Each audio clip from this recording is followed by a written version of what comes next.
Vamos a parar ya más bien, al lado de la moderadora. Qué honor. Sí, ¿Puede pedir que prendan esta luz, por favor? me dicen que se ve perfecto, aunque ustedes Nos sientan que sentamos. están en la oscuridad, están en la luz. Listo. Bueno, entonces, pues buenos días, de verdad, es un gran gusto volver al Centro de Arbitraje de la Cámara de Comercio de Bogotá. Antes de hablar del evento, creo que es necesario darle las gracias al Comité Colombiano de Arbitraje y especialmente al doctor Juan Pablo Cárdenas, ¿sí?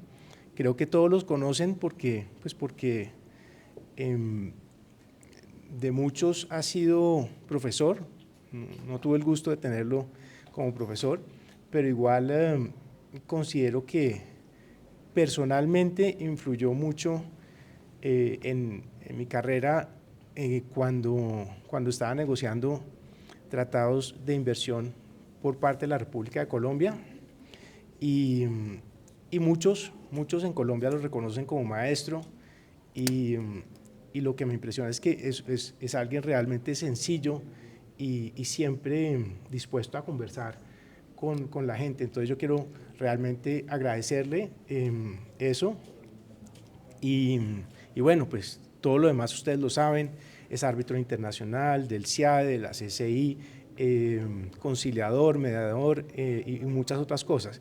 Pero este proyecto, hacer el World Arbitration Update en Colombia, es un proyecto que hemos tratado de hacer y que hemos venido haciendo ya desde hace 3 años, ¿sí? El primero fue en la Cámara.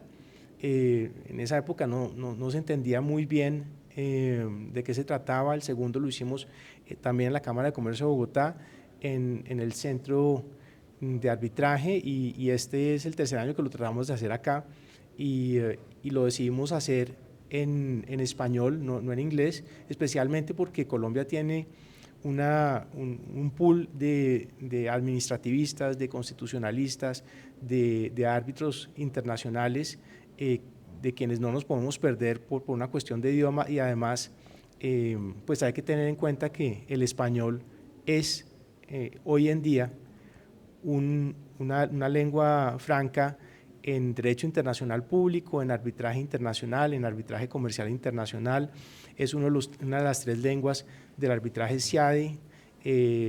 La Academia Internacional de La Haya ha empezado a hacer cursos de derecho internacional no solamente en los 2 idiomas de los procedimientos de La Haya, que son el francés y el inglés, sino que ha estado haciendo ya cursos oficiales en La Haya en español, ¿sí?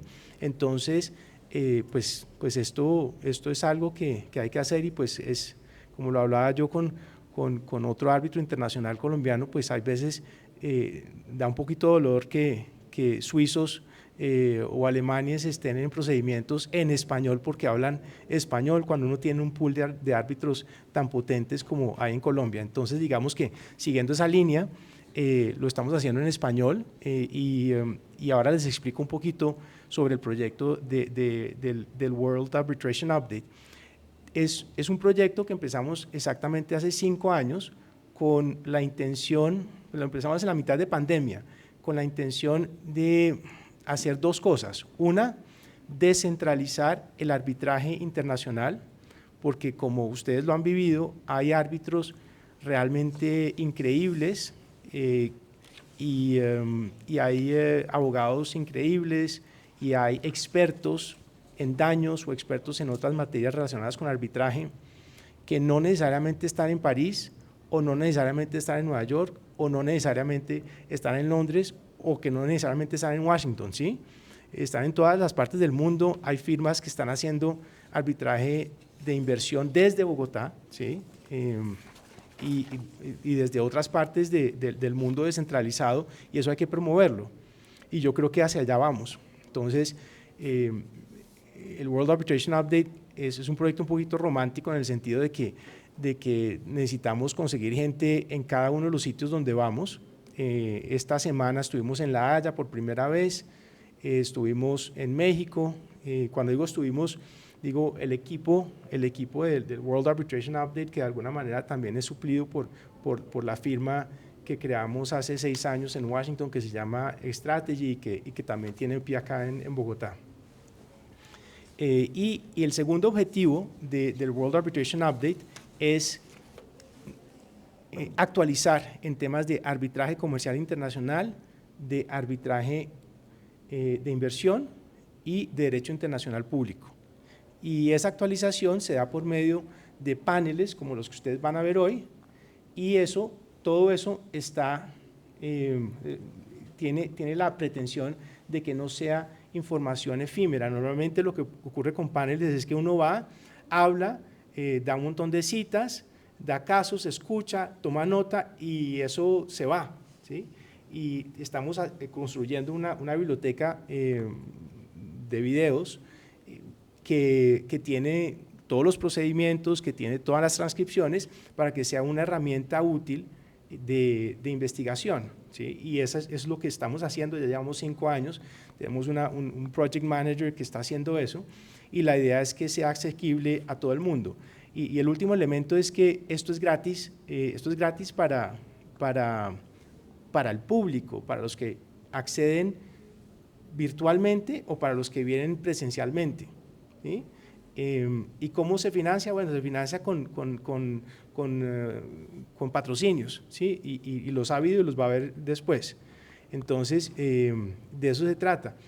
Yo quiero presentar ahora a María Angélica Burgos. Realmente, pues yo todavía no me he acostumbrado a decirle la mona, todo el mundo le dice la mona, pero yo le digo María Angélica porque igual la conocí en el Ministerio de Comercio hace mucho tiempo, tuve el placer de trabajar con ella y pues sé que ahora me mandaron la bibliografía y entonces está haciendo arbitrajes en Colombia, además de haber negociado en su momento, pues haber sido parte del equipo negociador apoyando las negociaciones de varios tratados, está haciendo arbitrajes como counsel, como una abogada líder. Entiendo que ahora acaba de entrar a Baker McKenzie a dirigir la práctica, ¿sí?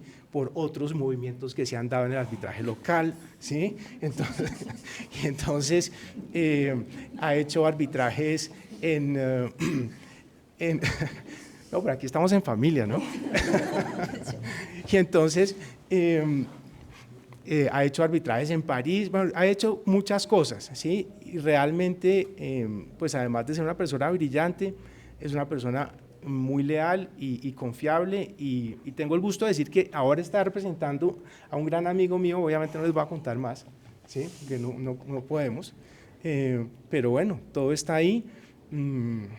Creo que fue una presentación más emocional que profesional, pero es muy buena. Bueno, muchas gracias, José Antonio. Gracias. Gracias a usted por esa presentación tan emocional, porque el afecto es claramente muy recíproco y la admiración también. Realmente, pues buenos días a todos, muchísimas gracias por estar aquí, por acompañarnos. De mi parte, gracias a World Arbitration Update por esta invitación y pues saludamos también muy especialmente a los que nos acompañan de manera virtual. Nuestro panel de esta mañana está integrado pues por unos colegas y amigos excelentes a quienes todos conocen y que voy a presentar simplemente de manera muy rápida, y vamos a discutir hoy cómo se aplica o cuál es la relación entre el derecho administrativo local y las obligaciones de trato justo y equitativo desde el punto de vista del arbitraje de inversiones. Para eso vamos a seguir el formato que hemos planteado en este evento, en donde primero María Camila, que es asociada senior en López Abogados, nos va a hacer una presentación, un poco de actualización, como nos contaba José Antonio, diciéndonos cuáles son como las últimas tendencias y las últimas novedades en este tema que estamos discutiendo. Y luego vamos a discutir 4 temas que serán presentados por Luz Estela Correa, que es árbitro y exministra de Justicia, el doctor Juan Pablo Cárdenas, que es árbitro y presidente del Comité Colombiano de Arbitraje, el doctor Rafael Rincón, que es socio de Rincón Castro Abogados, y la doctora Claudia Benavides, que es socia de Benavides Mejía Dispute Resolution. Entonces, pues tenemos un panel de lujo para una conversación que tiene muchos matices y a la que vamos a iniciar de una vez. El estándar de trato justo y equitativo, como ustedes saben, pues es el estándar más frecuentemente discutido en los arbitrajes de inversión. De hecho, una estadística reciente muestra que en el 85% de los casos es el estándar que se alega o uno de los estándares que se alega, seguido de lejos por el estándar de expropiación, que estaría más o menos en un 70% de los casos.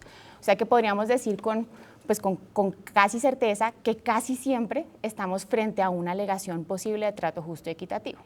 Y como ustedes saben, este es un estándar que viene de la evolución del derecho internacional público, de lo que se conoció y se desarrolló en la costumbre internacional como el trato mínimo a los extranjeros, y que ha ido evolucionando de diferentes maneras en los tratados que conocemos. Algunos tratados lo regulan de una manera más amplia, otros lo regulan de una manera más restrictiva, y la interpretación que esto ha tenido en la jurisprudencia ha cubierto diferentes temas y conductas que son muy similares a lo que vemos en los derechos administrativos domésticos. Por ejemplo, la no denegación de justicia, la transparencia, las legítimas expectativas, el debido proceso, la no arbitrariedad, entre otras. Entonces, la pregunta que nos hace este panel viene a ser muy relevante, porque finalmente cuando estamos en un arbitraje de inversión estamos discutiendo la conducta del Estado, y ese Estado de alguna manera ya habrá actuado previamente vía su derecho administrativo local. Entonces, ¿cómo vamos a integrar o no ese derecho administrativo local con lo que será entendido y aplicado en el estándar del trato justo y equitativo? Con esto, entonces, pues paso primero a María Camila para que nos haga un update precisamente de cómo estamos en el tema. Muchas gracias, María Angélica, por la introducción, y muchas gracias a todos por estar acá. Es un honor participar en este panel con panelistas tan reconocidos y compartir además este espacio con todos ustedes.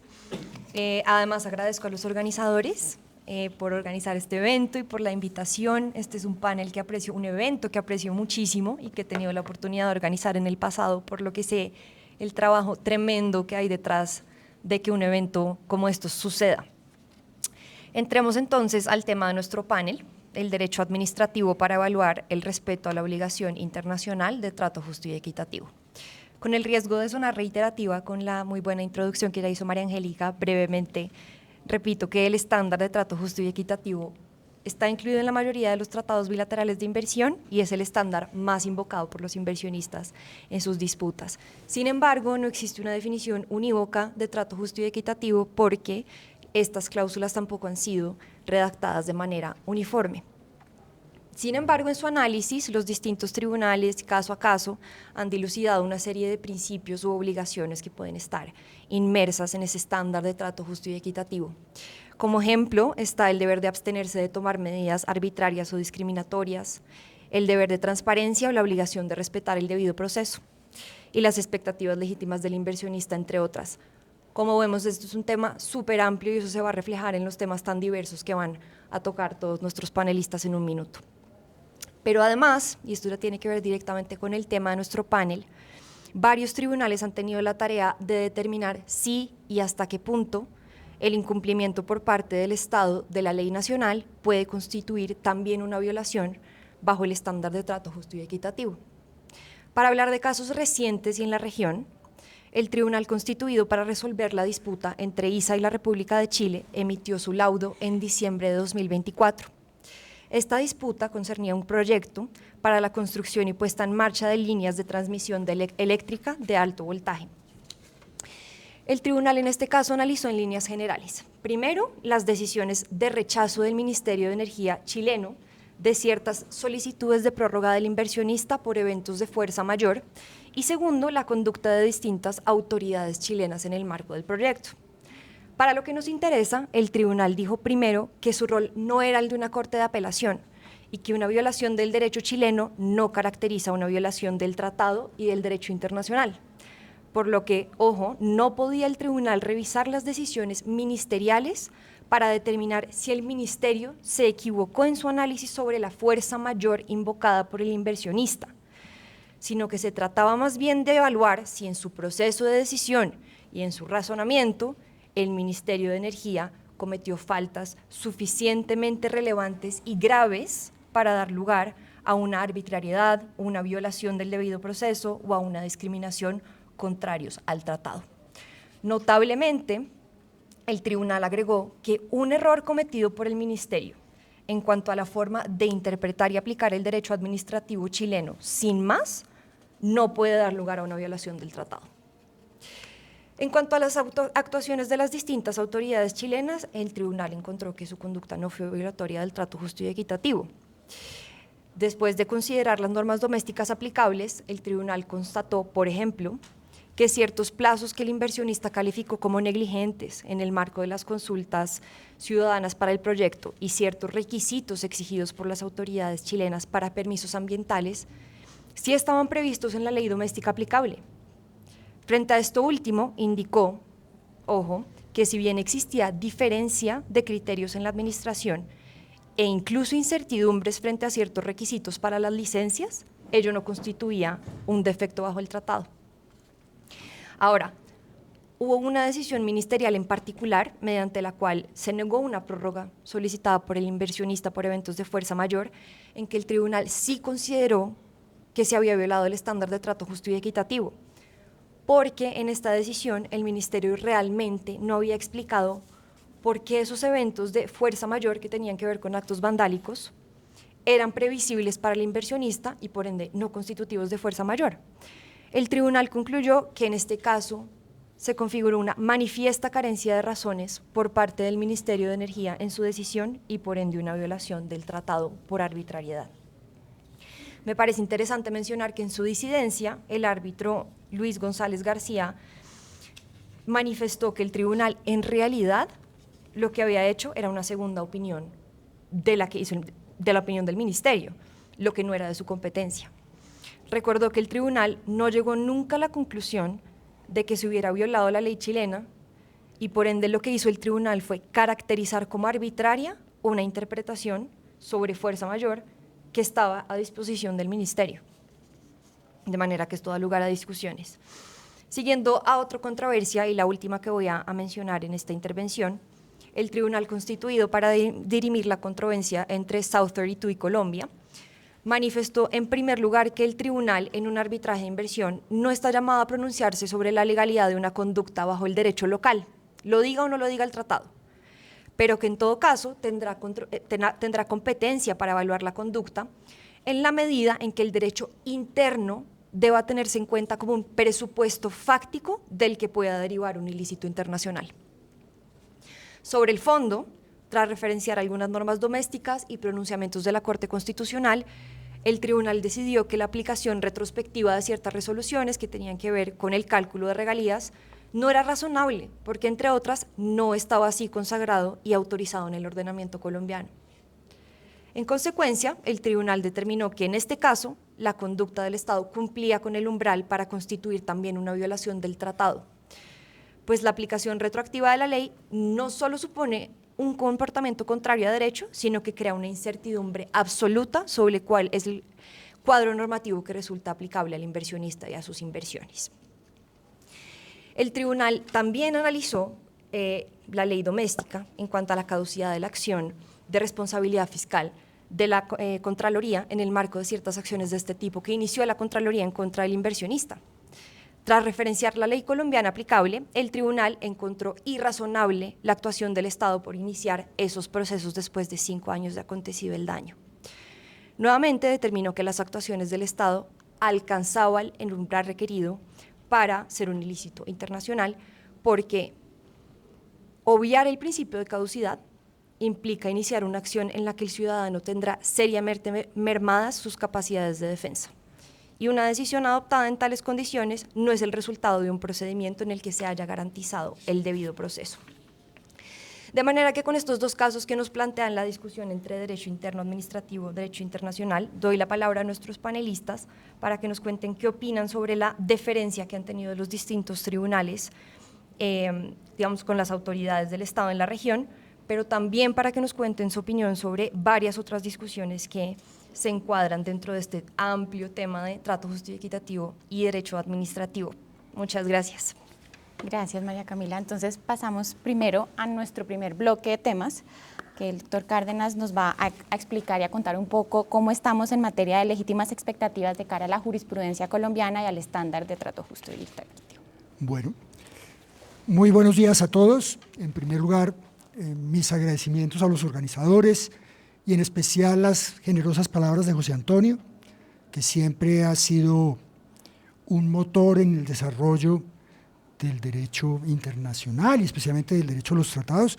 Él fue, cuando era funcionario del Ministerio de Comercio, quien se encargó de empezar a sensibilizar a los funcionarios públicos sobre la importancia de tener en cuenta estándares internacionales, y trajo grandes practicantes de arbitraje internacional para que se reunieran con ellos y les explicaran cómo funcionaba todo esto, hace muchos, muchos años, y él se encargó de hacer esa tarea tan importante.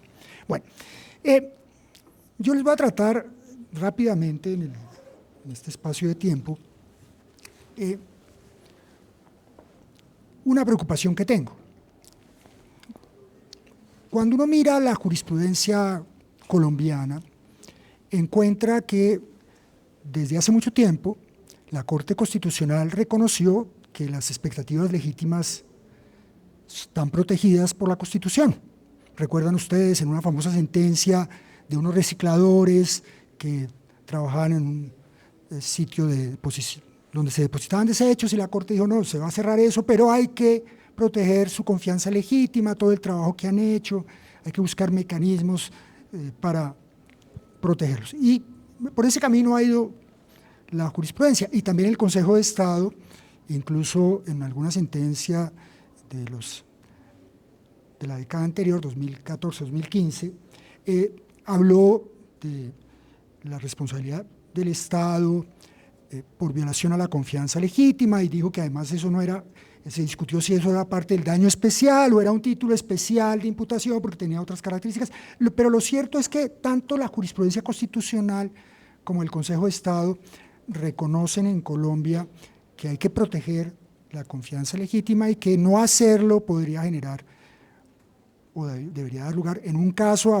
la posibilidad de una tutela que imparta unas órdenes para asegurar el respeto de esa confianza legítima, o eventualmente a una responsabilidad del Estado a título de violación de esa confianza legítima, sea por un título especial de imputación o por daño especial. Bueno, entonces la situación parecería clara cuando uno la confronta con la jurisprudencia internacional en materia de inversión, que precisamente el trato justo y equitativo que consagran los tratados se desarrolla fundamentalmente a través de la protección de la confianza legítima. Entonces uno diría: estamos alineados, y entonces uno debería respirar tranquilo. Sin embargo, hay dos cosas que quiero llamar la atención, y es que ya la primera, que ya la señaló la doctora María Camila, y es la dificultad del estándar a nivel internacional.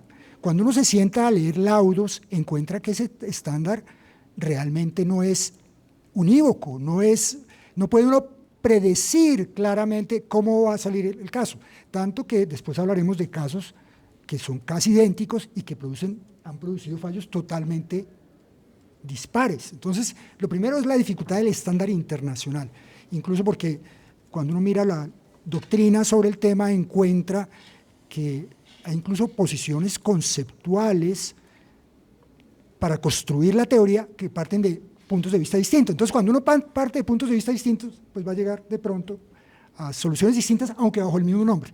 Algunos dicen: no, es que el estándar del trato justo y equitativo parte precisamente de las expectativas, de qué podía esperar el inversionista, de la diligencia que emplea al hacer su inversión, y otros dicen: no, es que el estándar de trato justo y equitativo parte de las promesas del Estado. Entonces, de entrada, cuando uno parte de dos ideas, uno no sabe a dónde va a llegar, porque cada una puede tener énfasis distintos. Bueno, pero ¿por qué digo que parecería tranquilizador, pero al mismo tiempo hoy en día me parece que hay ciertas preocupaciones que vale la pena tener en cuenta? Y es que en algunas sentencias, particularmente una de la Corte Constitucional, se hacen algunas consideraciones que podrían dar lugar a malentendidos, me parece a mí, y eventualmente a responsabilidad del Estado. Es una sentencia, que es una sentencia de unificación de la Corte, la 067 del 2022. Es una sentencia que se ocupa de un concurso de una entidad pública, y unos errores que se cometen en el concurso, y precisamente se adopta la decisión de corregir esos errores por parte de la entidad pública, y los que ya se habían beneficiado de los errores porque les habían calificado las respuestas de una manera u de otra, alegaron que ellos ya tenían derecho a esa expectativa legítima porque ya tenían la calificación y la Corte, y les cambiaron la calificación, entonces la Corte entra a revisar ese caso. El caso en sí mismo no me parece que esté mal decidido, me parece que la decisión en el caso concreto parece razonable. A mí lo que me preocupa son los considerandos de la decisión, porque la Corte en su considerando, uno de los considerandos dice: no toda realidad creada, consentida o tolerada por las autoridades permite la aplicación de este principio. Se está refiriendo al principio de la protección de la confianza legítima. Las situaciones contrarias al orden constitucional, que impliquen desconocimiento de valores consignados en la Carta o la violación de derechos fundamentales, en modo alguno encuentran amparo en la directriz en comento. De la rigurosa aplicación de este requisito depende el mantenimiento de la línea divisoria entre expectativas legítimas y las que no las son. Solo las primeras, en la medida en que son coherentes con el orden constitucional, dan lugar a las exigencias a que aquí se refiere. Pues uno podría decir, hombre, pues claro, la Constitución está por encima de todo, solo lo que se ajuste a la Constitución, pues debe respetarse. Pero es que el problema no es que se viole la Constitución. El problema es que, por decir que se están violando valores que están en la Constitución, termine desconociéndose una situación concreta. Y me explico. Y el caso que va a tratar la doctora Claudia, y me perdona, esos casos que ella va a tratar parten de una sentencia a la Corte Constitucional, y esa sentencia, un tribunal arbitral consideró que había dado lugar a una violación de la confianza legítima. Y yo me pregunto, ¿y no debería también protegerse la confianza legítima en casos que da lugar a una decisión de la Corte Constitucional?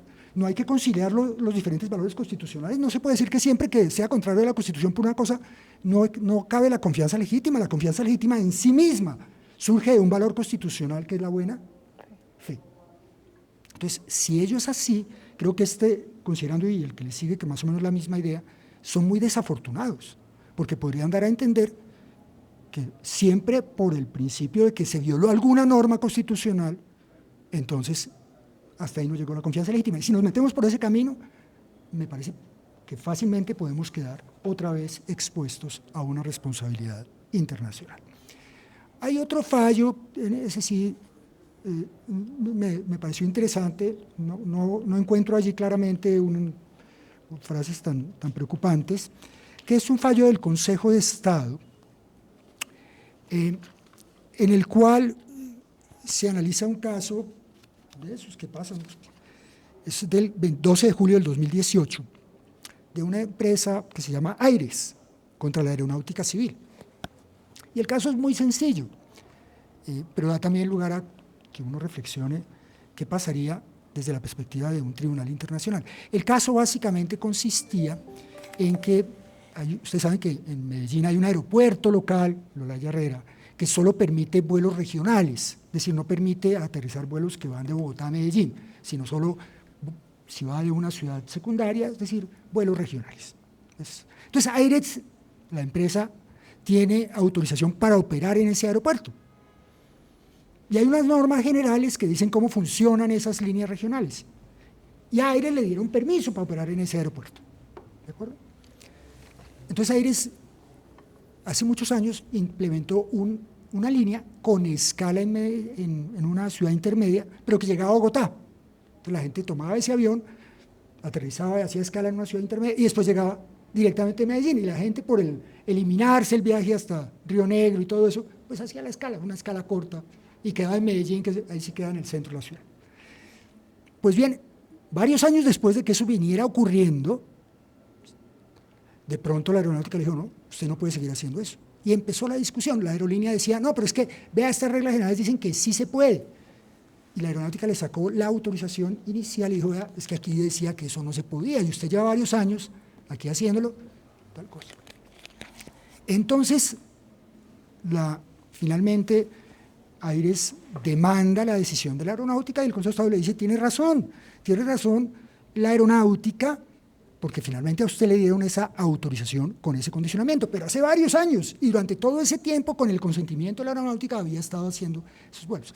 Entonces, yo me pregunto, si este fuera un caso realmente de trascendencia internacional, ¿cómo se vería a la luz de las expectativas legítimas cuando durante varios años estuvo operando la aerolínea constantemente, a ojos de todos, porque además es imposible que la aeronáutica no se diera cuenta que estaba haciendo eso, porque es el control día a día. Y de repente, muchos años después, dicen, es que en su autorización, en esta frasecita estaba eso prohibido y usted lo está haciendo desde hace 5 años. ¿Será que ahí no puede uno pensar que habría lugar a confianza legítima? Pero el Consejo de Estado dice, no, es que hay que respetar el principio de legalidad. Y entonces ahí vuelve y me preocupa esa óptica de la constitucional y eventualmente del Consejo de Estado, que a pesar de que reconocen la confianza legítima, a veces tienden a decir, vea, pero en últimas lo que importa es la que diga la Constitución, o la ley, o el permiso como se lo dimos, pero lo demás de pronto ya no tiene importancia.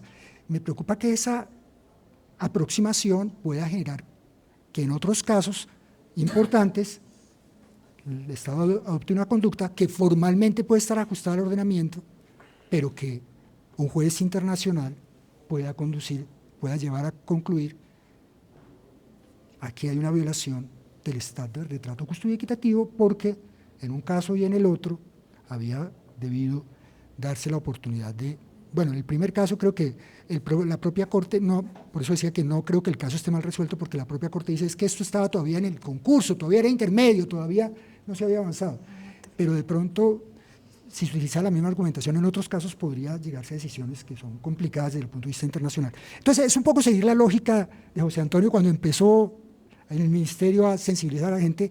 De pronto hay que volver a pensar, hombre, ojo con eso, porque por este camino de pronto podemos enredarnos otra vez. Muchas gracias, eso era lo que quería comentar. Muchas gracias, doctor Cárdenas. Yo creo que entonces ahora pasamos a la doctora Ruiz Estela, que tendrá como algunos comentarios iniciales sobre este tema y también que nos va a hablar sobre las facultades regulatorias. Muchas gracias, gracias a los organizadores por la invitación. José Antonio, muchas gracias, un gusto volver a verte en este escenario y gracias a los asistentes.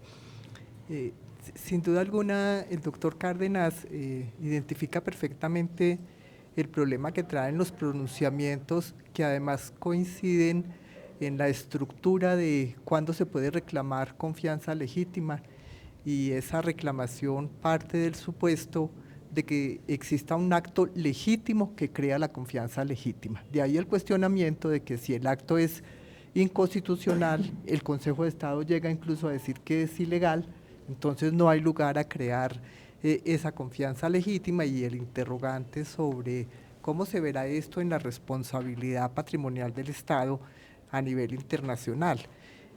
Cuando se habla de esa responsabilidad, por supuesto que habrá que auscultar cuáles fueron los mecanismos de corrección que estaban a disposición del Estado para efectos de enderezar esa conducta que era ilegítima, que es lo que sucede finalmente con el concurso que hay revisado por la Corte Constitucional, un concurso de acceso a la rama judicial, y la Corte Constitucional entiende que es correcta la corrección que se hace. Luego no puede hablarse de una reclamación bajo el principio de buena fe en su manifestación de confianza legítima, porque el concurso se estaba adelantando en su etapa del examen, tal vez bajo unos parámetros de ilegalidad.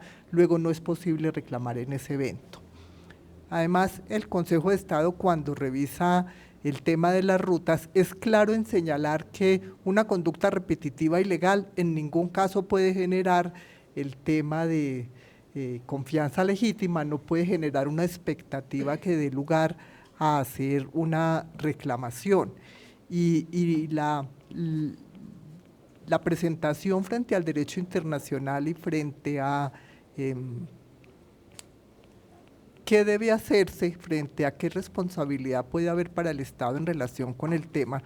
Pues lleva a mencionar algunas situaciones en las cuales tribunales arbitrales han hablado de la posibilidad de corrección que tienen las entidades y han dado ese margen de reserva a la actuación del Estado en relación con la regulación que les corresponde a nivel interno, y precisamente a autorizarles esas correcciones frente a esos actos ilegítimos, siempre que se cumplan unos parámetros de debido proceso, publicidad, el tiempo necesario para poder corregir la situación, para que no se sorprenda de un momento a otro al inversionista con ese tipo de situaciones, y eso avala que no se entienda la violación de trato justo y equitativo. Esto en relación con mi comentario a la exposición que hace el doctor Cárdenas frente al principio de confianza legítima. Ahora, en relación con el tema de este panel es la aplicación de principios de función administrativa en relación con el control del estándar de trato justo y equitativo. Coincido totalmente con un artículo de José Antonio Hernández en relación con la necesidad de la existencia de un derecho administrativo global que le permitiera a los tribunales que deciden este tipo de juicios tener un estándar regido por algunas normas de carácter internacional que permitieran tomar decisiones estandarizadas. La inexistencia de jurisprudencia internacional, por lo menos la inexistencia de precedente en relación con lo que se decide en otros casos, pues lleva a que los árbitros en cada caso, según lo que entienden frente al tema de este estándar de trato justo y equitativo, procedan a adoptar decisiones sobre si existió o no vulneración por cuenta de cambios en las regulaciones que se hacen al interior de los estados.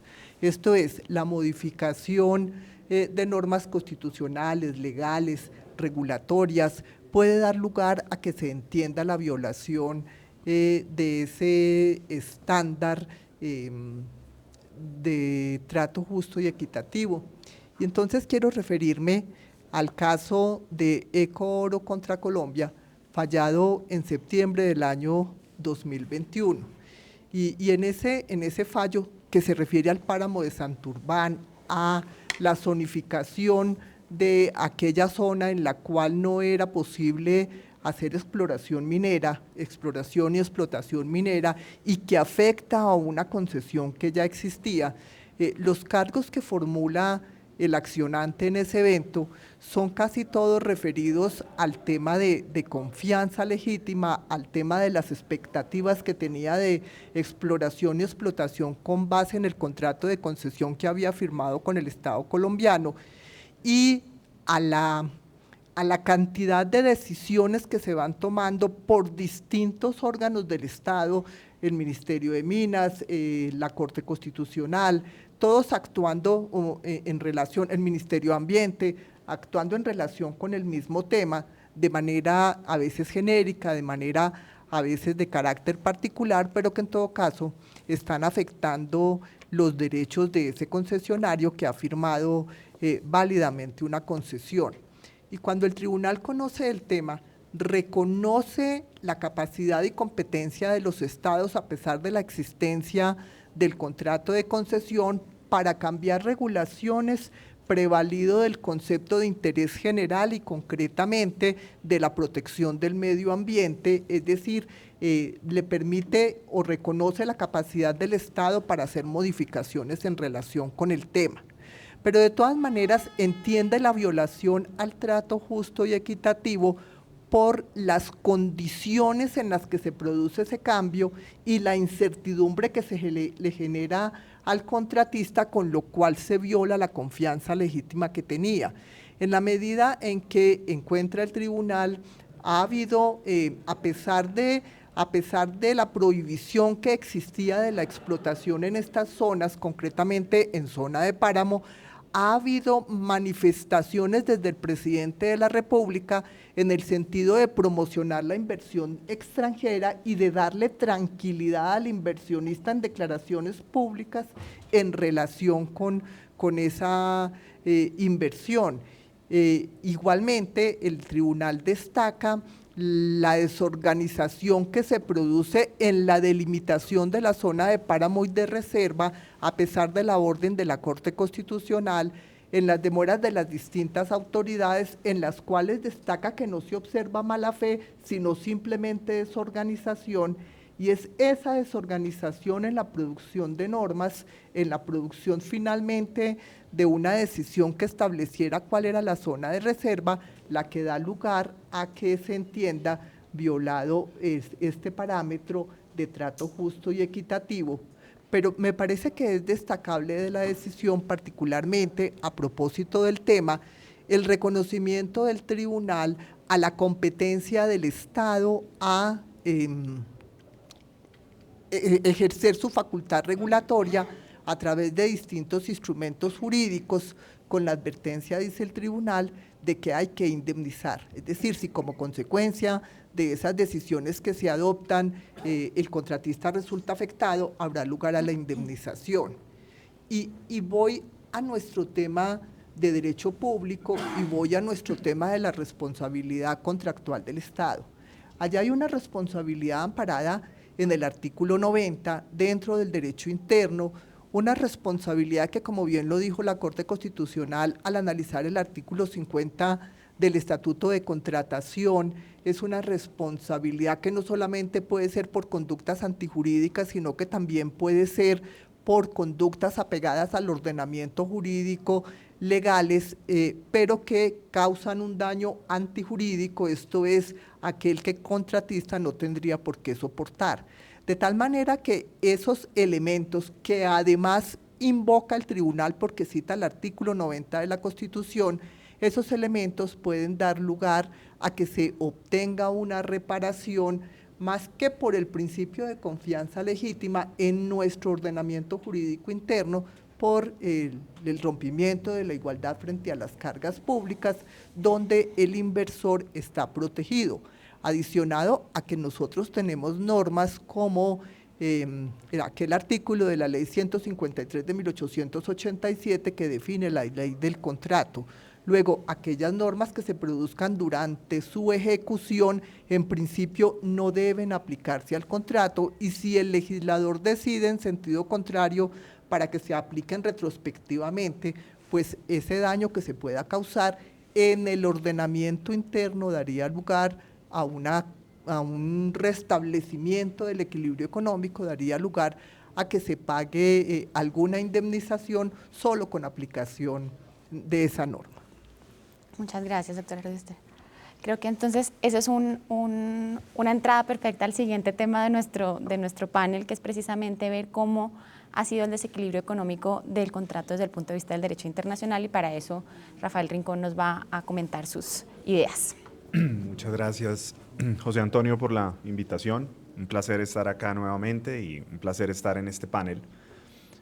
Tal vez como punto de partida, creo que el debate que plantean tanto el doctor Cárdenas como la doctora Correa es uno en donde básicamente hay que partir de una premisa, y es: buena parte de los problemas que se presentan a veces por esas asimetrías entre el derecho internacional y el derecho doméstico es porque no existe claridad respecto de cuál debe ser el rol del derecho doméstico en una definición de una disputa de inversión. Y la falta de claridad no quiere decir porque tal vez alguien no entienda ese rol, sino porque muchas veces las cláusulas de legislación aplicable de los tratados y otros instrumentos internacionales tienen una visión distinta de cuál debe ser el rol de ese derecho doméstico. Y cuando entonces ya tenemos una diferencia en el punto de partida respecto de cuál es ese rol del derecho doméstico, pues se presentan este tipo de discusiones y este tipo de debates. El caso que plantea la doctora Rudister es muy interesante porque es Ecoro y otros casos que han tenido que analizar este tema del régimen de responsabilidad colombiano son muy claros y muchas veces hacen la afirmación de que el régimen previsto en el artículo 90, en el artículo 50 del Estatuto de Contratación Pública, pues es un régimen, si se quiere, garantista del contratista privado. Es muy extraño encontrar para algunos practicantes de otras jurisdicciones una disposición como el artículo 50 de la Ley 80.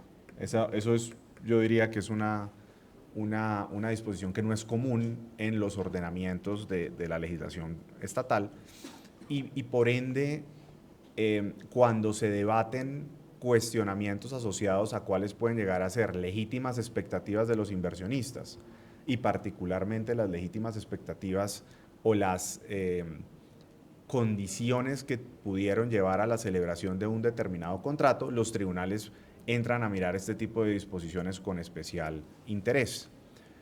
Yo quisiera traer, digamos, un debate similar en otra área del derecho administrativo y quisiera proponerles a ustedes una conversación alrededor de la figura del equilibrio económico de los contratos en el contexto del derecho internacional. Obviamente, cuando hablamos del equilibrio económico de los contratos en el contexto colombiano, esa es una institución que tiene unas particularidades precisas, concretas, tiene toda una técnica alrededor de cómo debe alegarse, probarse y demás. Aquí no voy a hablar tanto de los elementos propios del derecho interno colombiano, sino de cómo los tribunales arbitrales inversionistas estaban abordando esta discusión a partir de distintos contratos y derechos aplicables. ¿Y por qué parto de esta base? Porque la discusión del equilibrio económico del contrato uno la tiene que dar desde la perspectiva de uno. ¿Qué cláusulas tiene ese contrato específicamente para preservar ese equilibrio? Y ese equilibrio se puede preservar de distintas fórmulas a partir de la asignación de riesgos que sea pactada. Piensen ustedes en cláusulas de divisas, cláusulas de legislación aplicable que pueden congelar, por ejemplo, la legislación aplicable a ese contrato. Piensen ustedes en cláusulas de reajuste de precios, también, eso es una modalidad contractual. Por el otro lado hay que mirar las disposiciones propias del derecho interno. Hay sistemas jurídicos donde la obligación del restablecimiento del equilibrio económico del contrato nace de la ley y hay otros en donde nace o tiene que nacer de un acto jurídico distinto porque la ley no lo consagra expresamente. Y ya después tendremos que verlo en el contexto del derecho internacional y específicamente es cómo el derecho internacional puede servir como una guía para esta discusión. En interés del tiempo voy a referirme a dos casos, EDF contra Argentina y Veolia contra Egipto. Pero hay otros casos muy interesantes. Por ejemplo, Perenco contra Ecuador es un caso que siempre en el contexto latinoamericano tiene elementos por aportar. Y quiero empezar con EDF contra Argentina porque es una discusión muy interesante y es uno de esos casos que si bien está dentro de todo el contexto de los casos de Argentina, tiene unos hechos particulares donde el tribunal tomó una serie de determinaciones distintas, o no distintas, especiales, respecto de cuál debía ser el régimen de protección del inversionista y en qué específicamente el Estado, por qué específicamente el Estado debe ser responsable. Lo primero es que en 1998 el gobierno de Mendoza y el inversionista, una empresa de propiedad de EDF, una subsidiaria de EDF, celebraron un contrato para la transmisión y distribución de electricidad. Ese esquema tarifario aplicable del contrato establecía básicamente que se remunerarían obviamente los costos del contratista con un rendimiento aplicable y determinado, y ese rendimiento y esas cuestiones obviamente, el cálculo se hizo bajo la idea de que el contrato iba a operar en dólares. Y el contrato tenía una cláusula de divisas en donde básicamente decía los costos del contratista se deben calcular en dólares y deben ser convertidos en pesos argentinos al momento de facturación al usuario, y una cláusula de ajuste de costos que decía las tarifas deben ajustarse cada 12 meses. Ese era, por así decirlo, el equilibrio económico que estaba pactado en los ajustes de ese contrato. Todos conocemos los hechos que llevaron a la crisis económica argentina y básicamente después de 3 años, EDF presenta su caso en contra de Argentina. ¿Qué dice EDF? Pues EDF básicamente lo que dice es que como el contrato tenía una serie de disposiciones que garantizaban ese equilibrio, el inversionista había buscado que el Estado respetara las disposiciones de ese contrato y que cumpliera con las disposiciones, con la obligación que surgía de reajustar el equilibrio económico del contrato. Y siguió los pasos que estaban establecidos en el contrato.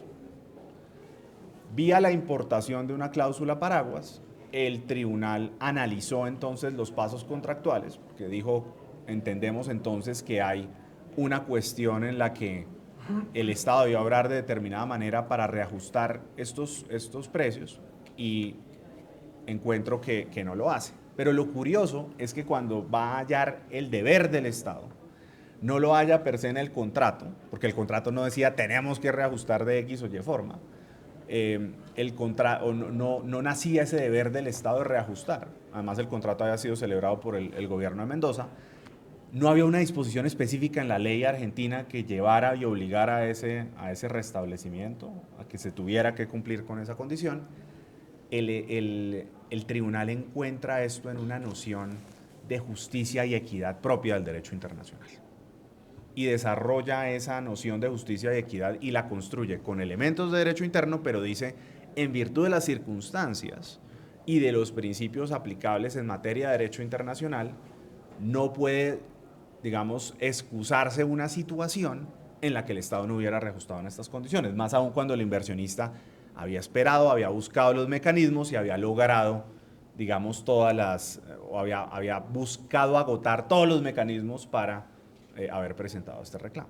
Entonces, EDF contra Argentina, llamémoslo así, es un caso que ha generado una conversación alrededor de cuál fue esa fuente normativa en donde se busca ese deber del restablecimiento. Y el tribunal lo encontró en una visión de derecho internacional, anclada en una visión de derecho doméstico y de justicia y contractual, por así decirlo.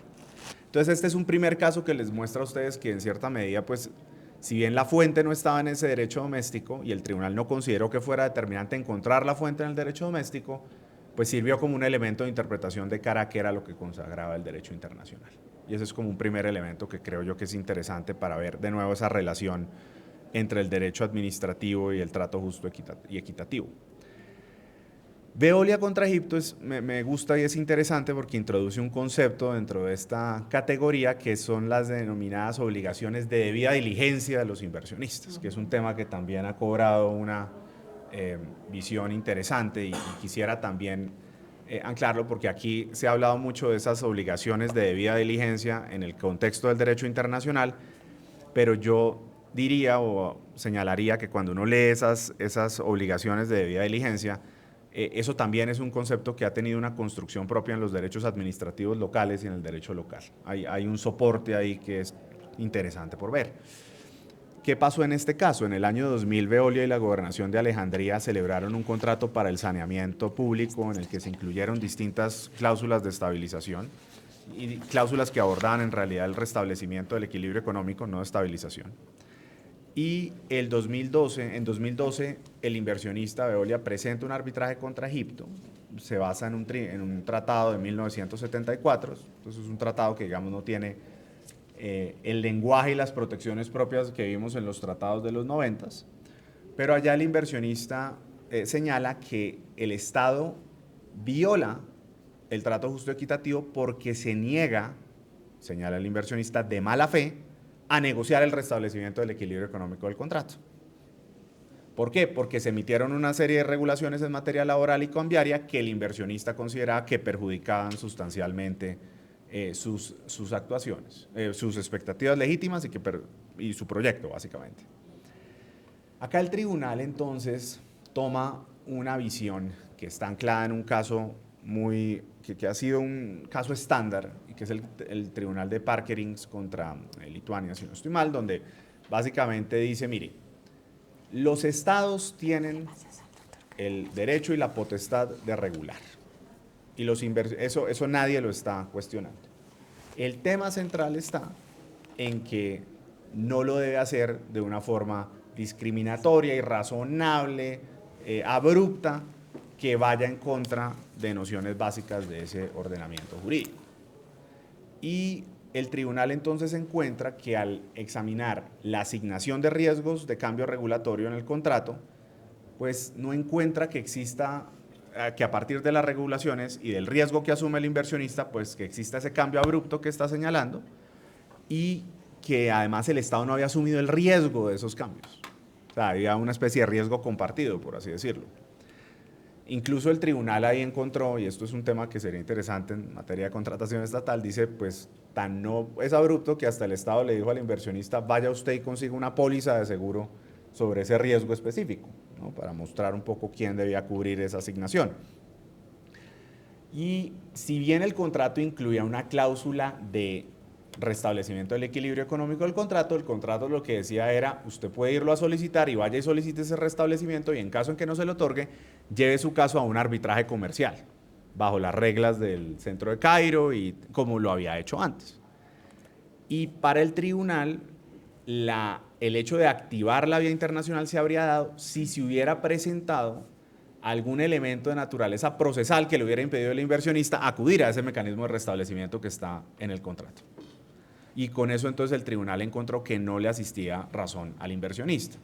¿Por qué creo? Y además, ¿por qué esto es importante? Porque en el fondo el tribunal entonces dice, usted no me puede decir que usted tiene una legítima expectativa de esto, cuando usted en realidad debe haber ejercido una debida diligencia, cuáles eran los riesgos que estaba asumiendo, cuál era el entorno regulatorio, y aquí lo que se presentó pues es un cambio regulatorio dentro de unas condiciones normales que un inversionista debe asumir en estas condiciones.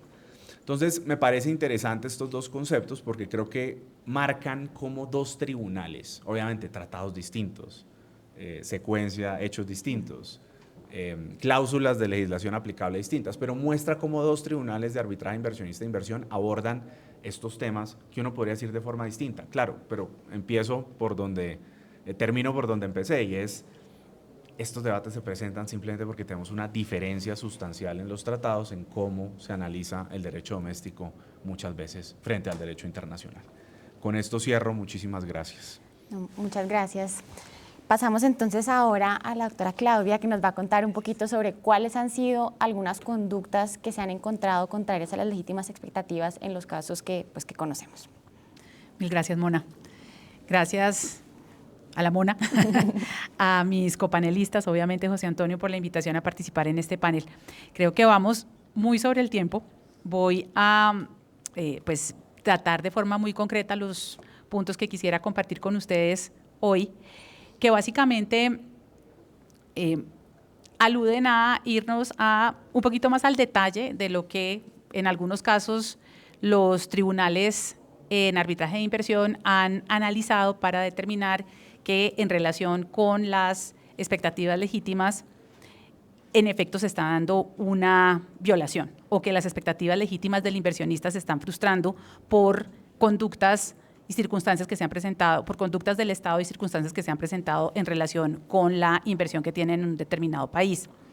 Y es que cuando se está hablando de la violación del estándar de trato justo y equitativo, esta es tal vez una de las discusiones que se presenta con mayor frecuencia, y es precisamente cuando estamos hablando de la interacción del arbitraje de inversión con la aplicación del derecho administrativo local, implica en muchos casos poner sobre la mesa esa tensión que se da entre, por un lado, las expectativas legítimas del inversionista y, por el otro, el derecho soberano de los estados a regular los asuntos que considere que son pues, del interés del bien común. Ya se ha mencionado aquí que no hay una definición específica a nivel internacional o un criterio unívoco a nivel internacional en donde se plantee qué es lo que significa en concreto el estándar de trato justo y equitativo.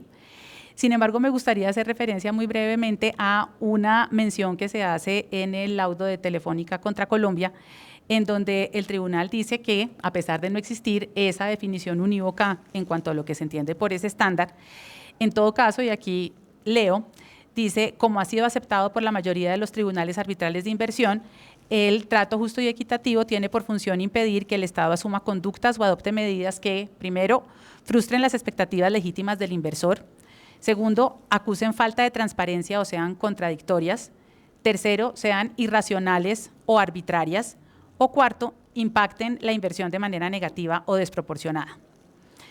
Aquí, en esta breve charla, en los siguientes minutos, quisiera referirme, como lo mencionaba antes, en concreto, específicamente al análisis del primer aspecto que menciona aquí este tribunal, que es que se frustren las expectativas legítimas del inversor.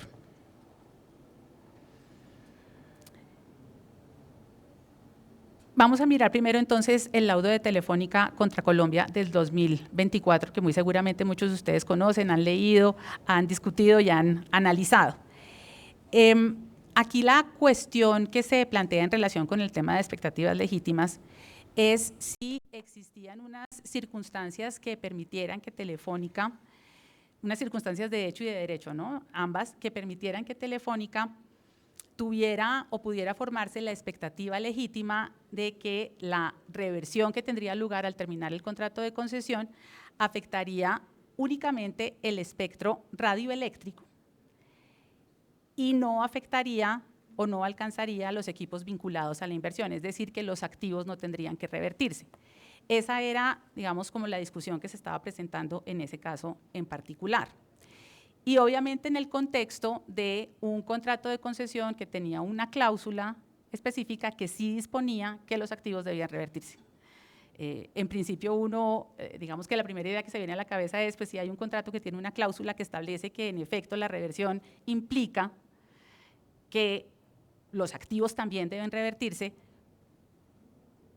pues el contrato lo dice. Sería, digamos, como un primer análisis inicial al tema.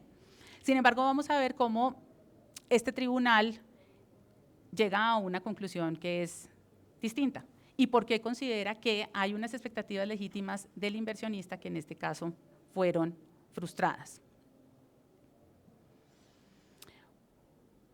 ¿Cuáles son los hechos o conductas que según el tribunal hace que Telefónica sí tuviera esa expectativa legítima? La primera es que que analiza, digamos, el tribunal en detalle, es que, como ustedes saben, en ese caso se presentó una modificación legislativa. Esa modificación legislativa tuvo unas discusiones, lógicamente, al interior del Congreso, en donde participaban tanto representantes del Poder Ejecutivo, como evidentemente también pues, del Poder Legislativo, para efectos de definir el alcance que tendrían esas leyes que modificarían, digamos que harían una aclaración, así fue como se dio el debate, una aclaración al tema de la reversión en este tipo de contratos. Y lo que dice el tribunal es, en esas discusiones que se dieron, quedó muy claro que tanto autoridades del Poder Ejecutivo como autoridades del Poder Legislativo afirmaron y reafirmaron muchas veces la procedencia y la adecuación de limitar la reversión al espectro radioeléctrico. Y digamos, hace referencia a declaraciones que en su momento dio el ministro de Comunicaciones, a declaraciones que en su momento dio también el senador que era ponente de la ley correspondiente. Y lo que dice el tribunal es, si esa era la opinión dominante de los integrantes del Poder Ejecutivo y del Poder Legislativo, pues era legítimo entonces que Telefónica tuviera la expectativa de que esa reversión estaba limitada al espectro radioeléctrico y que no incluía, por lo tanto, los activos. Una segunda consideración que hace el tribunal en ese análisis es que el motivo fundamental para que se promulgaran esas nuevas leyes era precisamente atraer inversión a Colombia, una inversión que asegurara, pues entre otras cosas, la eficiencia del sistema de comunicación celular. Esa era uno de los grandes objetivos de implementar esas leyes que se estaban en ese momento promulgando. Y según el tribunal, eso hace todavía aún más legítima la expectativa de Telefónica, porque el contrato de concesión pues era un contrato de largo plazo, un contrato de larga duración, susceptible, por lo tanto, de llegar a ser modificado por la aparición de un nuevo, digamos, marco legal que fuera más favorable a los intereses de los inversionistas. Es una razón adicional que analiza el tribunal para considerar que, en efecto, digamos, Telefónica tenía razón en tener esa expectativa legítima. Dice el tribunal que el hecho de que el contrato de concesión previera la reversión de los activos y que Telefónica estuviera consciente de que el contrato tenía una cláusula que disponía la reversión de los activos, no impedía, dice el tribunal, comillas, no impedía de manera alguna que Telefónica pudiese abrigar expectativas legítimas en vista de la nueva realidad que advino con la promulgación de las dos leyes. Las leyes que antes mencionamos se discutieron y que en principio, según estas discusiones que se dieron en el Congreso o como lo entendió el tribunal, así fue, pretendían aclarar cómo operaba esa reversión. Y que digamos que la aplicación de esas leyes se haría no solamente para los nuevos inversionistas, sino también para los contratos que estuvieran en ese momento vigentes y que permitieran, por lo tanto, que la reversión fuera únicamente o mejor dicho, excluyera esa reversión los activos también de cara a los contratos de concesión que en ese momento estaban vigentes. Otro punto que también trajo a colación el tribunal para considerar que se consolidaban esas expectativas legítimas es que las autoridades regulatorias colombianas no discutieron ni tampoco establecieron la amortización acelerada de los bienes y equipos aportados en el marco de la inversión que fue realizada por Telefónica.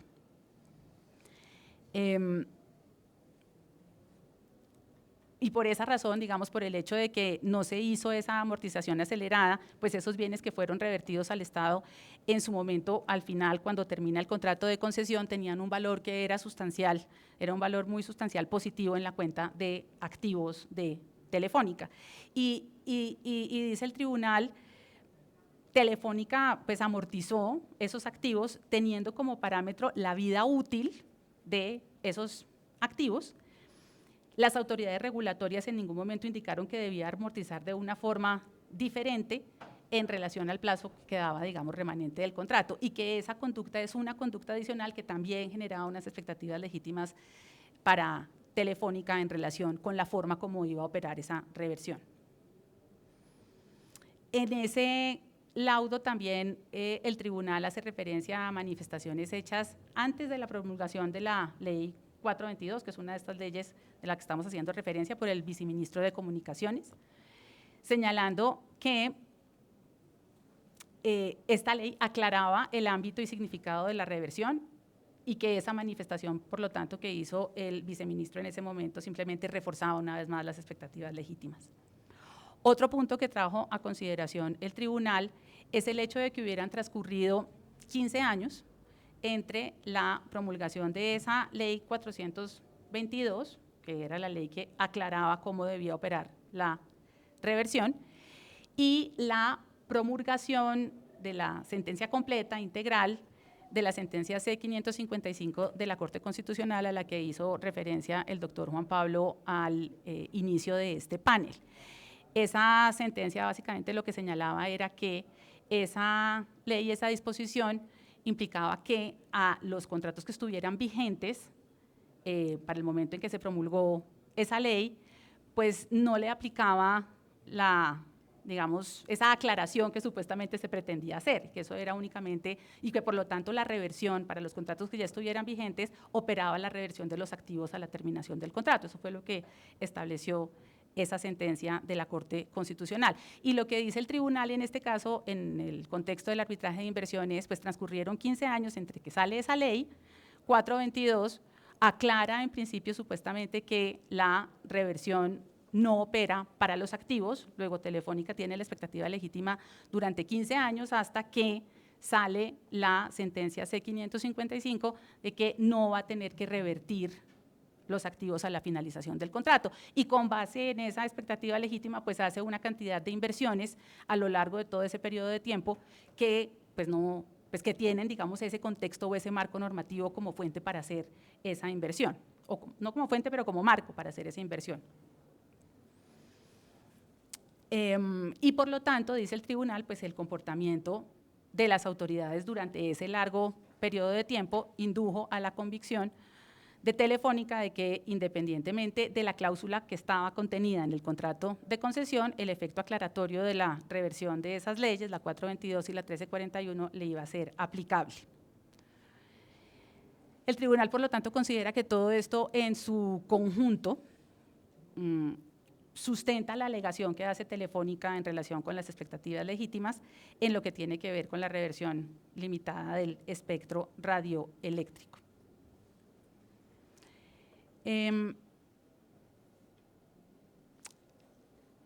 Digamos que para redondear este tema, además, y simplemente lo menciono a título más también informativo, además de considerar que entonces se presenta esa frustración de las expectativas legítimas por las razones que acabo de mencionar, el tribunal además también considera que se da la violación del estándar de trato justo y equitativo porque se presenta un tratamiento no equitativo a Telefónica comparado con otros inversionistas en el mismo sector, nuevos inversionistas que hubieran llegado a Colombia en el mismo sector. Las medidas que se atribuyen al Estado reflejan una actuación contradictoria del Estado en numerosas oportunidades, así lo dice el tribunal. Refleja también una inestabilidad del marco normativo y falta de transparencia y coherencia en las medidas tomadas por el Estado, que son varios de los criterios a los que ya se ha hecho mención anteriormente en el panel. Concluye además que también es desproporcionada la medida.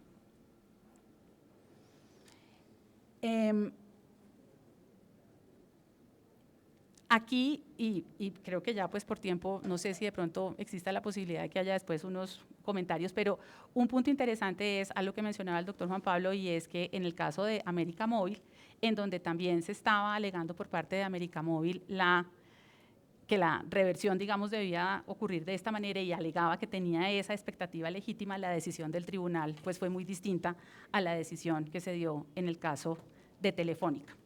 Creo que por cuestiones de tiempo aquí tengo que parar, pero muchas gracias.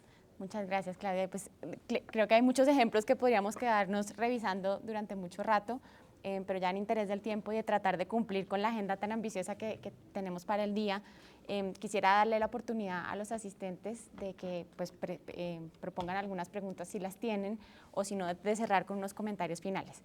Simplemente pues Claudia se tiene que retirar antes, entonces vamos a quedarnos los demás en estos minutos finales. Muchas gracias, Claudia. No sé si de parte de los asistentes hay alguna pregunta, algún comentario. Juan Pablo. Bueno, muchas gracias por sus intervenciones. Hacen el debate mucho más rico. Y parte de mi duda está en una conexión de sus intervenciones, y empieza un poco en el planteamiento del doctor Cárdenas sobre este conflicto que se genera entre la confianza legítima que surge para un inversionista y cualquier otro principio que pueda ser considerado superior, como el de legalidad para un tribunal. Hay muchos ejemplos, como lo mencionaba María Angélica, pero yo quiero aterrizarlo a uno específico, y es el que traía Claudia, que es la figura de la cláusula de reversión en los contratos. El caso de Telefónica es muy particular porque la cláusula de reversión, pues dentro del desarrollo que se le ha dado, tiene una finalidad de utilidad pública, y es que esas inversiones tengan una utilidad, y entonces justo por eso es la reversión a título gratuito de toda la inversión. Y entonces todos sabemos que el actuar del derecho administrativo no siempre es perfecto, y mucho menos uniforme, y tiene esos conflictos de transparencia y de uniformidad. Cuando el derecho administrativo se equivoca y eso genera un efecto negativo para la utilidad pública, como puede ser un poco, desde mi interpretación personal, el caso de Telefónica, en el cual una inversión no soy experto en telecomunicaciones, pero no me hace mucho sentido que la reversión del espectro electromagnético sea de utilidad si sus instrumentos para utilizarlo no hagan parte de esa reversión, pues genera un efecto negativo precisamente para la utilidad pública, pero también una confianza legítima para el inversionista. Y yo sé que así es como el cierre de toda la discusión, y es, como practicantes, cómo se balancea eso, tanto como litigantes y como árbitros. ¿Cuál es un poco el punto de conexión de esas fallas? No sé quién. No sé quién quiera reaccionar. Lo primero, una revelación, simplemente para los que no lo saben. Yo fui árbitro en todos los procesos, entonces tengo una circunstancia que me pide opinar de fondo. Pero sí quiero destacar algo que cuando uno lee los laudos internacionales, el de Coboro y el de Telefónica, ve uno que se hace mucho énfasis en la conducta de las entidades públicas, en la conducta contradictoria. En el caso de Coboro, esa delimitación del páramo, que no la hacemos, que sí la hacemos, que el Estado como que transmite el mensaje, uno ve el laudo y dice, no, es que el Estado, las autoridades, el presidente, el ministro, trataban de transmitir el mensaje que eso se iba para adelante, y entonces el inversionista dice, bueno, pues aquí hay una discusión, tienen que alinderar ese páramo, pero aquí me dan a entender que la política del Estado es que esto sale. Entonces creo que lo que quiero destacar en este punto es que desde la perspectiva de estas discusiones yo creo que es muy importante la coherencia. la coherencia de las autoridades públicas. Cuando hay todos esos mensajes contradictorios es donde el inversionista realmente no sabe dónde estaba parado. Y si bien inicialmente, fíjense que en el de Telefónica, con esa ley le hicieron creer a él que él podría hacer nuevas inversiones y que eso sí era de él, y las hizo.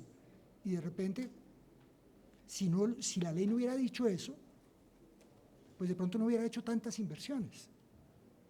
Pero el problema es ese, es mensajes contradictorios del Estado. Pero también me parece muy interesante ese caso en cuanto que muestra cómo hay una tensión muy grande entre decisiones incluso del juez constitucional y los tribunales de inversión. Y en el caso de Telefónica es muy interesante cuando uno lee el laudo, y el laudo como que afirma eso, ¿verdad? Yo no voy a mirar esto desde el punto de vista de derecho doméstico, no me interesa, yo soy un juez internacional, yo voy a mirar esto dentro de estándares internacionales. El problema constitucional suyo allá es su problema, no es mi problema. Así lo leo yo cuando el tribunal empieza, en ese caso, a hacer ese análisis. Pero creo que hay un tema de coherencia muy importante y que lo estamos viviendo constantemente, sobre todo en materia de energía, por ejemplo. Hay una bomba de tiempo. ¿Cuántas inversiones hay ahí hundidas que se perdieron, confiando todos en que se iba a obtener licencias ambientales en términos razonables y que finalmente nunca se pudieron obtener, y entonces los inversionistas están liquidando eso a pérdidas porque no hay más? Pero algún día de pronto a alguno se le ocurre, ya, es que aquí me traicionaron mis expectativas, me dijeron que esto tenía un marco regulatorio, que había una forma de obtener licencias, iba a obtener permisos, y no. Entonces creo que sí tenemos un problema interno grave, porque no tenemos un ambiente que esté dando seguridad. Y de todas maneras eso se potencia cuando no hay muchos mensajes contradictorios. Es como mi primera impresión, pero puede estar muy equivocado. No sé si alguien más quiera. Claudia es la que sí sabe.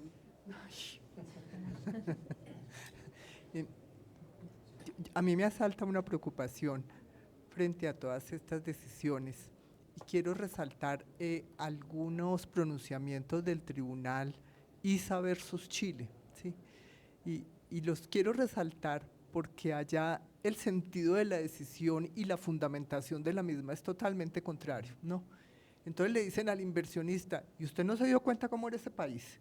¿Y usted no se dio cuenta que allá cambiaban leyes todos los días? ¿Y usted no se da cuenta que allá había un marco regulatorio muy amplio? ¿Y usted no se da cuenta que allá se demoraban en adoptar decisiones? Y niegan, porque le dicen al inversionista, usted tenía una legítima expectativa, claro, pero usted conocía a qué se estaba enfrentando y en todo caso el trato justo y equitativo que está pactado en el tratado no es una cláusula de estabilidad y entonces usted debía tener en cuenta cuál era el riesgo que estaba corriendo y como lo que se hizo fue una materialización de ese riesgo que asumió cuando va y contrata en ese estado, pues entonces no hay lugar a acceder a las reclamaciones.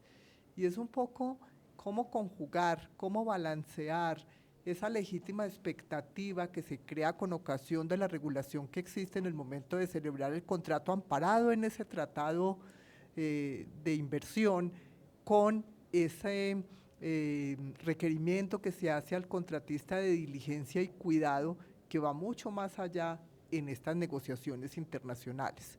Usted se está metiendo en un país que tiene una expectativa de crisis política, se está metiendo en un país que tiene un cambio considerable y yo me pregunto, a propósito de la gran preocupación del doctor Cárdenas que nos asalta a todos, ¿qué va a pasar con este gran cambio que ha habido en este gobierno frente al tratamiento de los temas ambientales? ¿Sí? Todo está paralizado por cuenta de unas decisiones de carácter ambiental que no solamente no que están concediendo licencias, sino que las están revocando, suspendiendo, y entonces, ¿cuál va a ser la situación frente al tema? Y yo no sé si ustedes se recuerdan alguna cláusula que se inventaron en las elecciones para los contratos en relación con la posibilidad de determinar si el candidato Petro salía elegido. Hubo una columna de Ramiro Bejarano comentando el tema y la denominaba la cláusula Petro, es decir, es una advertencia al inversor extranjero sobre los cambios que se pueden producir y entonces bajo esa advertencia creo que el análisis de los tribunales no debería estar circunscrito al tema de confianza legítima sobre la legislación escrita y la regulación escrita existente, sino sobre el ambiente que se vive en el país en el cual se va a ir a hacer la inversión, y es lo que finalmente terminan diciendo en ISA versus Chile. Usted asumió unos riesgos, ahorita no venga a reclamar cuando sabía que esto podía pasar en este país. Sí, un comentario chiquitico, si me permiten, un comentario chiquitico. Creo que la doctora Rudestella tiene toda la razón. El problema es que la jurisprudencia internacional, me corrigen, dice la expectativa legítima se mira cuando se hace la inversión, ¿cierto? En ese momento se empieza a mirar. Y el problema es que tenemos unas inversiones que hicieron en otras épocas en que el ambiente era totalmente distinto. Entonces, no sé, tengo como esa perspectiva. Yo agregaría ahí, doctora Rudestella, que también al momento de hacer la inversión, o al momento, no, yo tengo uno por aquí, gracias, aquí me pusieron uno. Los tratados bilaterales de inversión y los tratados de protección de inversiones también son parte del ambiente regulatorio, del ámbito regulatorio.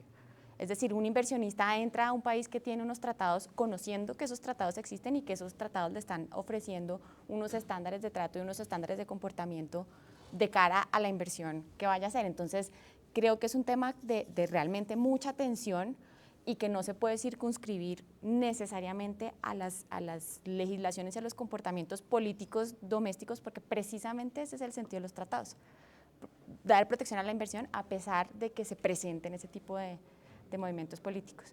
No sé, Rafa, si tú querías comentar algo sobre esto. No, sobre eso. Tenemos tres comentarios más. No, pues la verdad me estoy mordiendo la lengua, pero dos cosas una pregunta y un comentario. Empiezo por el comentario. El caso de ISA contra Chile, que comenta la doctora Rudestella, de alguna manera es un caso que se parece al caso de Electrocaribe contra Colombia, ¿sí? Y ahí, digamos que la defensa de Colombia logró explicarle al tribunal que la inversión se había hecho en unas condiciones particulares muy específicas, donde ya no había pago por parte de los que tenían que pagar las tarifas, etcétera, y lograron contextualizar también trato justo equitativo. Un debate que se da en derecho internacional de las inversiones es aquel de los estándares de trato justo equitativo. Ciertos tratados, como el tratado, por ejemplo, los tratados bilaterales tipo España-Colombia o Perú-España, tienen una cláusula, normalmente tienen cláusulas de trato justo equitativo que son muy abiertas, a distinguir, por ejemplo, de la cláusula de trato justo equitativo que tienen los TLCs, por ejemplo, el TLC Colombia-Chile, que tiene una cláusula donde hay ciertas limitaciones y donde hay una referencia a el estándar de derecho internacional consuetudinario, y eso se entiende como un espectro de subreglas más limitado, ¿sí? Entonces, por ejemplo, y hay dos sentencias,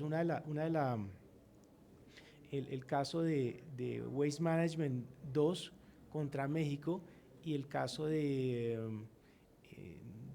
bueno, se me está olvidando, pero otro caso que es bajo el BIT México-España, TECMED, y bajo ese caso, el de TECMED es un caso donde el tribunal dice que la transparencia tiene que ser total, habla de que se tienen que respetar no las expectativas razonables, sino las expectativas básicas.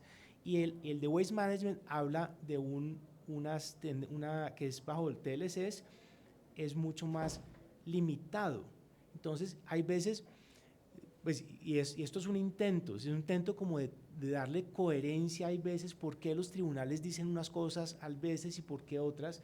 Entonces, una categorización es, hay veces, y uno hace seguimiento de cuáles tribunales han basado sus decisiones en TLCs, que tienden a ser más consuetudinarios, y cuáles tienen cláusulas mucho más abiertas, ayuda, no siempre, pero ayuda hay veces como a entender por qué son abiertas unas. Y la pregunta es, hace como el 17 salió una sentencia de la Corte Internacional de Justicia diciendo que no había en derecho internacional público un concepto de una regla, un principio general de expectativas legítimas, como diciendo expectativas legítimas, si eso sale en la sentencia de acceso al mar de Bolivia contra Chile, y el tribunal ahí le dice a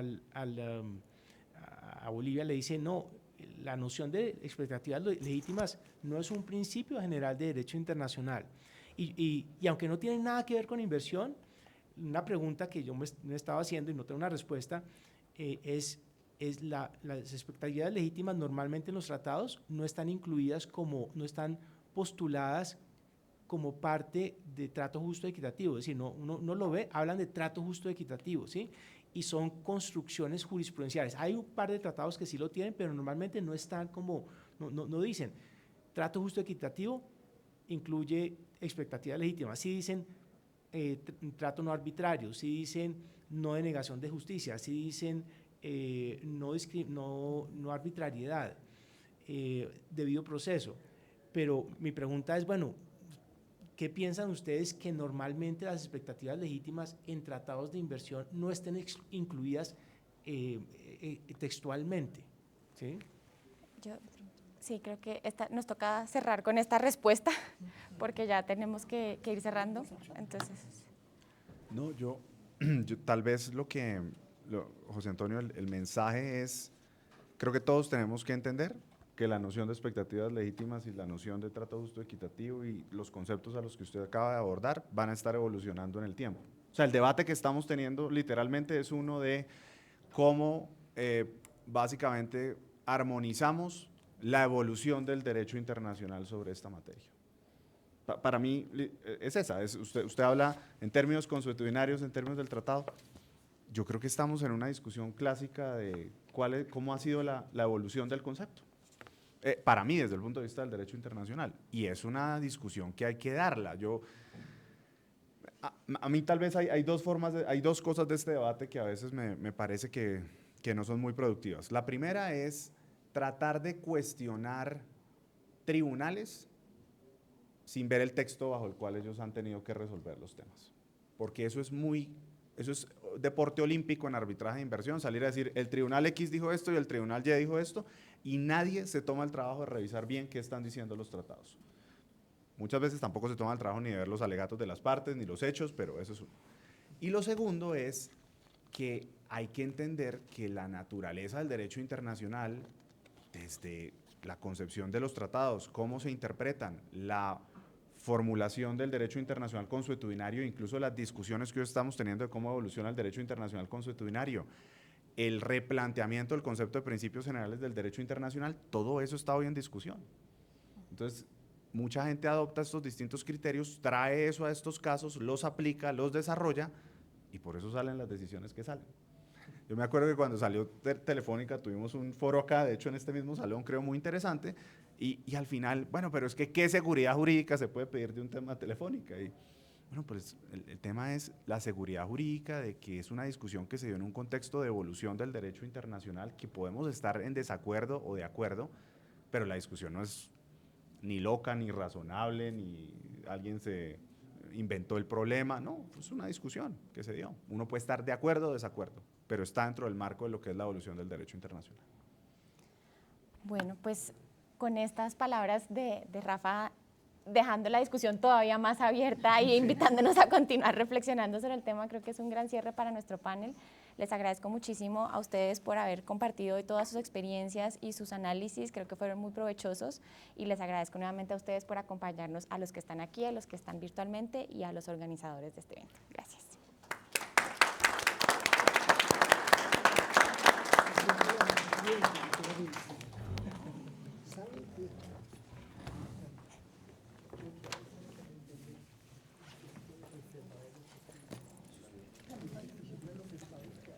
Muchas gracias, María Camila.